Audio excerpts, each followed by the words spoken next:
Hello, I'm Andrew Suskind, and I'm a psychotherapist based in Los Angeles, specializing in trauma and addiction. Welcome to our podcast, which is called It's Not About the Sex, also the name of my recent book.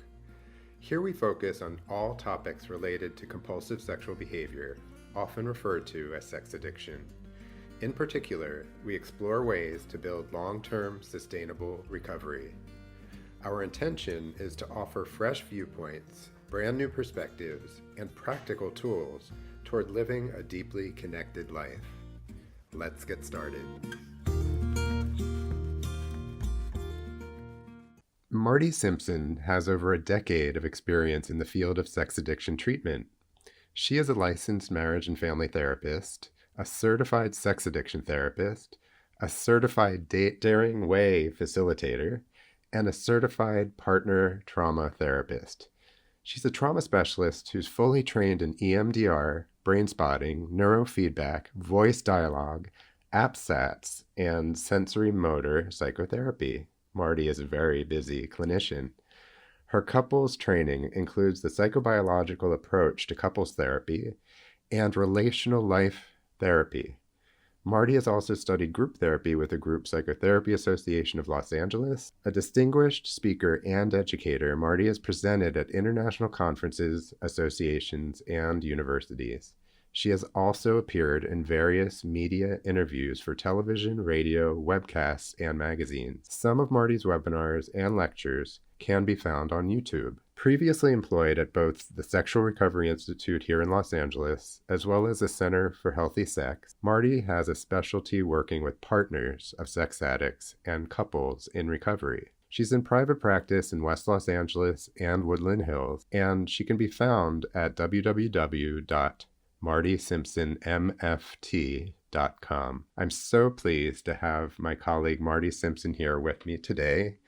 And I just want to welcome Marty and say that I've been wanting Marty to be on the podcast actually since I started podcasting, because she is one of my go-to people when it comes to disclosure and partners work with sex addiction. So thank you so much for being here today, Marty. Oh, Andrew, I'm so happy to be here. I just respect your work and the heart that you bring to the work so much. So thank you for having me. Well, it takes a lot of heart, and you also bring a tremendous amount of heart to the work. And I know how passionate you are about working with partners and with couples. So today we're going to be talking about what we call formal disclosure. And formal disclosure is something that sometimes can actually be controversial and sometimes can be misunderstood. And so we're going to work today to clarify what formal disclosure really is. And Marty, as a specialist in this, is going to help us understand the ins and outs of how it really works. So Marty, I'm wondering if you can share a little bit about how you prepare a couple for formal disclosure and what the setup is to get the process started. Sure. Well, formal disclosure is actually a process that happens over a period of time. As you know, with sexually compulsive behavior or sex addiction or even a single affair, there has been a trauma to the relationship and to the betrayed partner. So much of that trauma is about not knowing what was happening for their person, not really knowing their person, being lied to, being gaslit, things like that. So in the process of formal disclosure, what we do is we seek to right that wrong of not knowing by letting the partner know what their partner has been doing in their addiction or in their compulsive behavior. So the process of preparing takes typically 4 to 6 weeks. It really varies based on the couple. It varies based on the different therapists have different ways of doing just the disclosure process. But during that time, the addict is working, or the person who is betrayed is working on compiling a list of the secrets that they've been holding on to that are to be shared. And they may do things like create a timeline of their acting out behavior. To put it in context, they may work with prompts from the therapist. They'll probably go through their emails, their phone records, their financial records to sort of piece back together the list of behaviors that they have not yet disclosed to their partner. Meanwhile, the betrayed partner works with their therapist to really emotionally prepare for hearing this information. So they'll be doing, some trauma work, resourcing, things like that. They also work on compiling a list of questions that they have for the betrayer or the addict. Often there are many questions that partner has, so that list can be quite lengthy. So the therapist and that partner, I typically talk about the betrayed person as the partner. I'll just say partner. And that's what I mean when I say that. So the therapist and the partner will sort of scour that list and make sure that those questions are really the information they want to hear and that they're not asking for what we call the gory details, things that will not be helpful for their healing. And also the formal disclosure is often followed up by a polygraph. And so we also scour the list of questions for polygraph-ready questions. And those would be, questions that are more objective rather than subjective, because that will make a clearer result with the polygraph if they're having one. So it sounds like not only is it very, very thorough, but you're really methodically helping the individual or the partner decide detail by detail what they want to know, what they don't want to know, but more than anything, to empower them to ask the questions that haven't been asked yet. Is that right? That's exactly right. Over the course of the acting out behavior, that person has usually gone through quite a period of time where they're wondering, suspecting, maybe asking questions and being told that, oh no, you're being paranoid, you're crazy, something like that. So this is their opportunity to really list those questions, again, to be answered and then verified by that polygraph. The other thing that we do is we make sure that we are really clear about what level of detail that person wants to hear. So we often recommend against asking what we call the gory details, which would be, what did he or she look like, the acting out partner or something like that. But they do have a right to know exactly what happened because it happened in the course of their primary relationship. So they'll make decisions about whether they want to know the type of sexual contact, for instance, if there was sexual contact, whether they want to know locations that the acting out behavior happened in, things like that. So there's a lot of sorting through and thinking about, what their system is really prepared to hear and what they need to hear for their healing that goes on beforehand. I see. So what I believe you're moving towards in our conversation is that we don't want to re-traumatize a partner and we don't want to pour salt in the wound, but we also want to help the partner realize, okay, so this is what has happened. This is the reality of what's happened up to now. And how can we embark on a true healing process that's going to be productive and safe for everyone, actually? Exactly. It's funny that you use the wound analogy because I use a wound analogy often when I talk about disclosure. I think of it as opening up the wound to clean it out so that it can heal properly. We only go into the process of formal disclosure with the intention for healing the relationship. So if somebody's on their way out, if they're getting divorced, they're wanting to break up, we don't recommend it, and I won't facilitate one if somebody's going to be leaving the relationship. We don't want it to be punitive. We want it to be healing for both parties. And in order to do that, though, we do have to go into that wound and clean it out. To know what it is so that they can integrate a new reality for their self-identity as well as for their relationship. Sure. And I also really appreciate the analogy of the wound because At one time in my social work career, I worked with wound nurses who would literally go into the wound and clean it out and methodically take really impeccable care of the wound. And you cannot just put a Band-Aid over it. You literally have to change the wound dressing several times a day for weeks and sometimes months.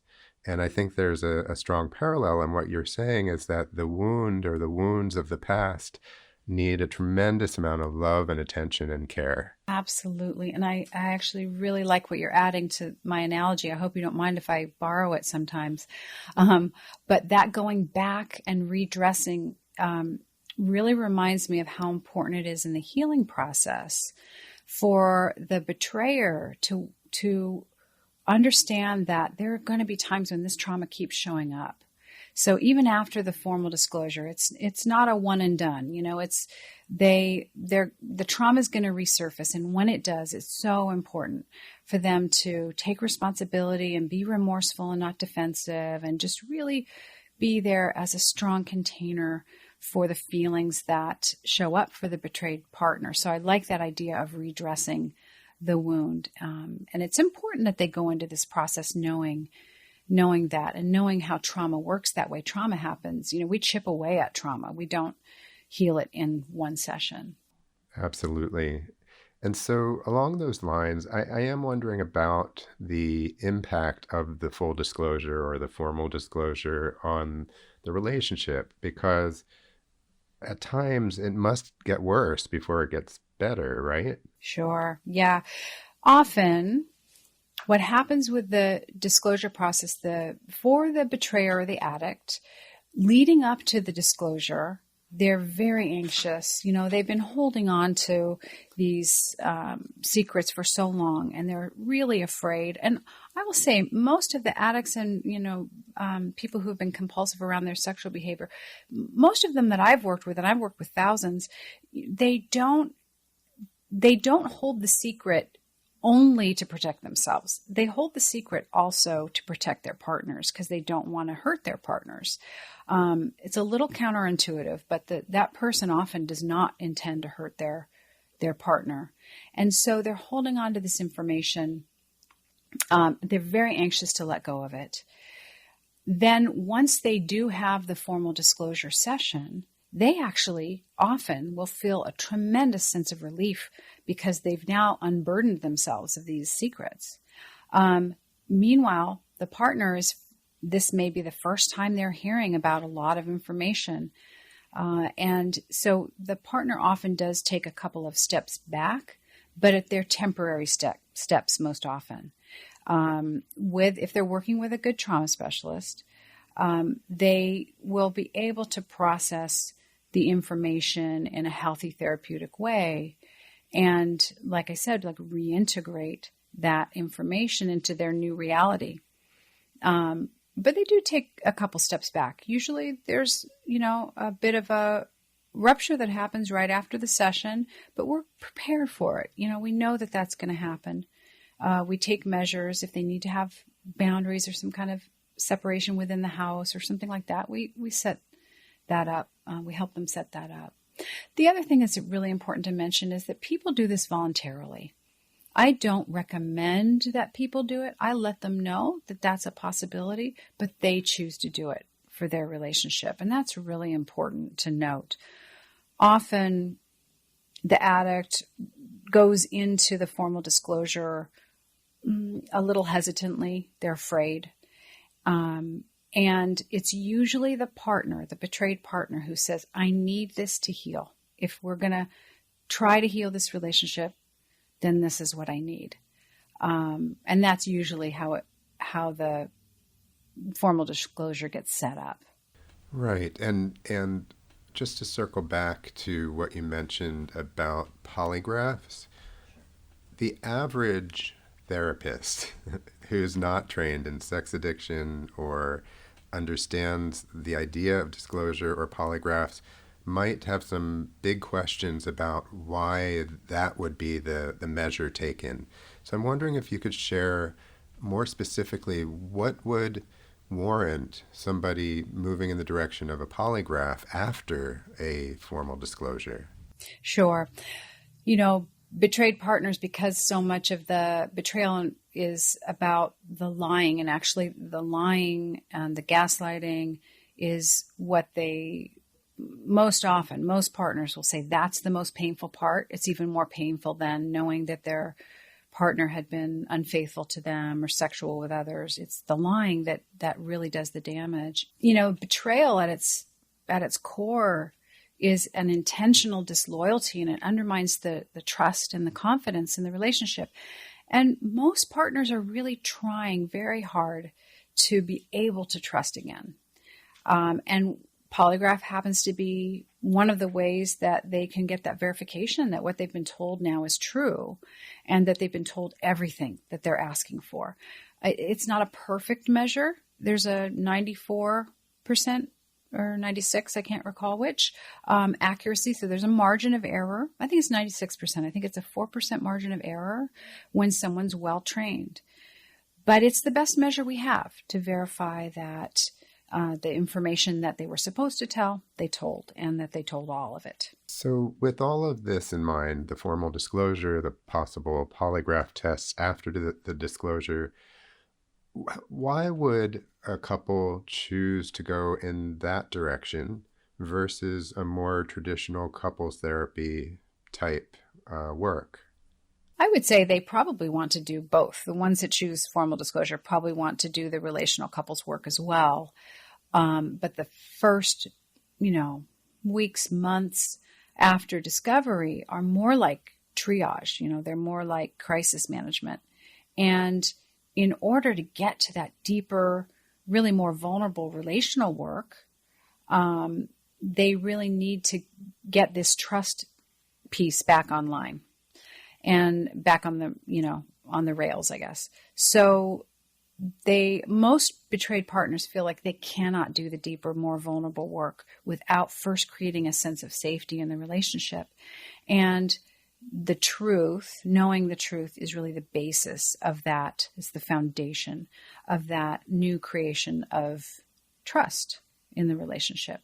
So I think most couples that I've worked with very much want to get to the relational pieces that they have to work on. Every relationship has relational issues. But usually the partner's really not ready for that until they know that they know who their person is. It's hard to work on a relationship when you don't know who you're in relationship with. So that, that's part of the reason that we do that disclosure. We can kind of clean the slate, have both parties with all the information, and then start rebuilding a new relationship from that point forward. And along those lines, I also understand that it really is essential for the partner to feel safe and secure, not only emotionally, but really that their nervous system can settle and that they can feel more at ease with their partner and able to take that next step of what you were calling the relational work together. But until they feel safe, and I guess that brings me really to my next question, which is, do couples sometimes not make it after a formal disclosure? Yeah, some do. There was research done in 1998. It was published in the Journal of Sexual Addiction and Compulsivity by doctors Jennifer Schneider and Deborah Corley. And they did a research study on 82 sex addicts and their partners. And their research, if I'm recalling correctly, about half of the partners threatened to leave, but only a quarter of them did leave. So, while we go into this with the intention of healing, things happen. The other thing that is cited in the research, though, is that disclosure didn't keep relapse from happening. And in my experience, the couples who do the formal disclosure, the polygraph, they get their relationship back on the tracks, they're doing their good relational work in couples therapy, those couples, and if the addict has got a really good, solid, and like you say in your intro, sustainable recovery, those couples end up with deeper, more connected relationships than they ever thought possible. It's the couples that break up tend to be the ones where there's a relapse, or where the addict following the disclosure is sort of trying to rush the person along, or they're defensive, not remorseful, things like that. So did I answer your question? Absolutely. I am curious if there was any kind of follow-up on that study because it sounds very hopeful. I'm really pleased to hear that that is the case, that a lot of couples stay together and that there's that ongoing work that hopefully they're doing. I wonder if there's any follow-up studies or if you know of anything that can speak to those couples that stay together and how their satisfaction is, how their level of intimacy, how their level of hope, those kinds of more positive psychology factors of not only are we staying together because we think it's the right thing to do or we're doing it for the kids, but we're doing it because we really are devoted to one another and to continuing the work and the expansion on what starts off with the full disclosure. Sure. And I'm not sure if there are other studies. I do know that I hear a lot of the people that I follow in the therapy world, Stan Tatkin, who wrote a great book called Your Brain on Love, and he has several great books out there. He's all about creating secure functioning in relationship. Terry Real, who's also another author that people might look up. He's got a good book called Fierce Intimacy. These guys are talking a lot about infidelity repair these days. So I think that, there are ways of making an agreement, making your agreements explicitly and being transparent and honest with one another, that does lead a couple into being able to create a really safe and secure relationship, even following multiple infidelities. I see it in my practice. I have couples that I've seen for years following their disclosure, and sometimes they learn about them. Well, not sometimes. They always learn about themselves in brand new ways because of the rupture in their relationship. So often I hear people saying, even partners saying, I wouldn't wish this on anyone, even my worst enemy, but I'm glad it happened because I've learned so much about myself. So, for the people listening who might be, in their own pain and suffering because of their own sexual betrayal or the betrayal of their partner, I really want to, let them know that there is hope for repairing the relationship as long as both parties are really willing to do the hard work of looking at themselves and starting to create a more secure functioning relationship by making explicit agreements and following through with those agreements and working a good program of recovery. Often this kind of rupture, people even say it was needed in order to get them to look at themselves more deeply. So there's a lot of hope in this work. I wouldn't be able to do this work if there wasn't hope. If I didn't see people healing and creating really nurturing relationships, I don't think I'd want to do this line of work. But that's something I see all the time. I couldn't agree more. I think that unless we see hope in the work that we're doing and unless we see that element of commitment to what you mentioned before, emotional transparency and infidelity repair, I love those expressions because that's the core, right? If two people are willing to be absolutely real with one another and emotionally transparent, that is where it's at. And sometimes people can get there and sometimes they can't. But I agree. There's something about just sitting with people and seeing them work really hard to try and find that channel that has been so clogged for so long.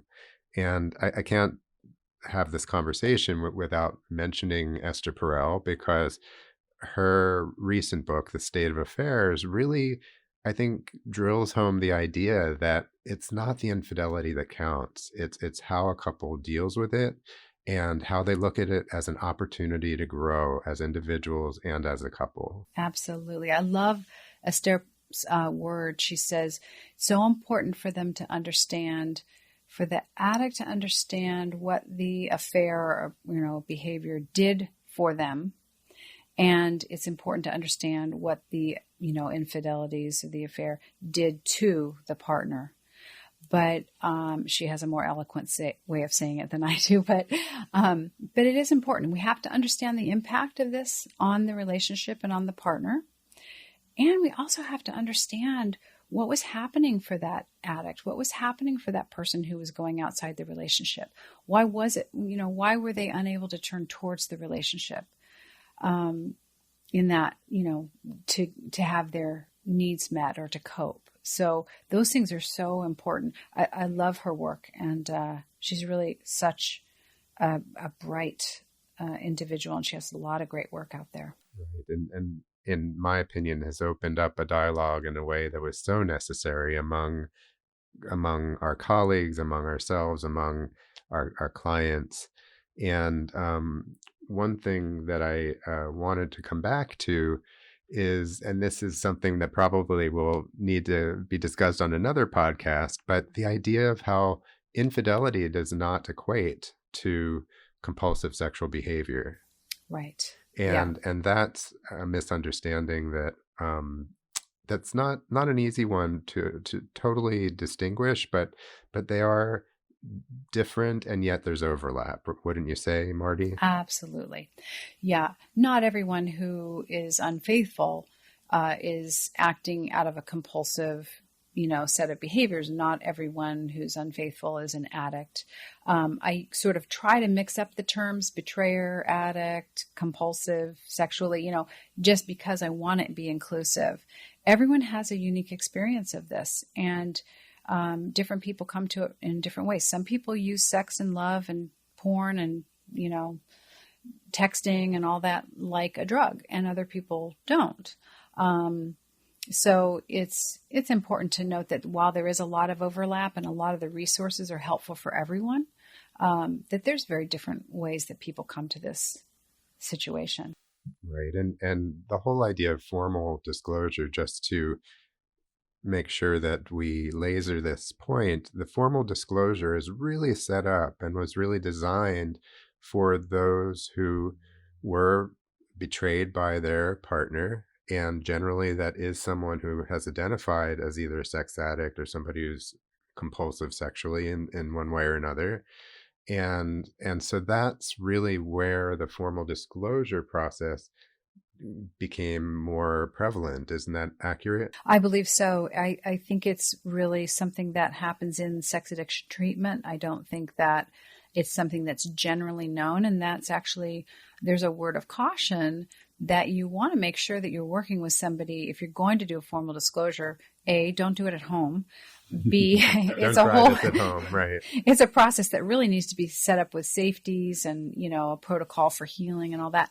But B, find somebody who not only has done them, but has done many of them, because there's so much to know about the process. So even if you're working with a therapist you love and you want to do this formal disclosure process, you might consider just doing the disclosure process with a different therapist and then returning to the therapist that you have a relationship with. That might be an option. But it is important to make sure that the person who's guiding you through the process has done it before and knows what they're doing.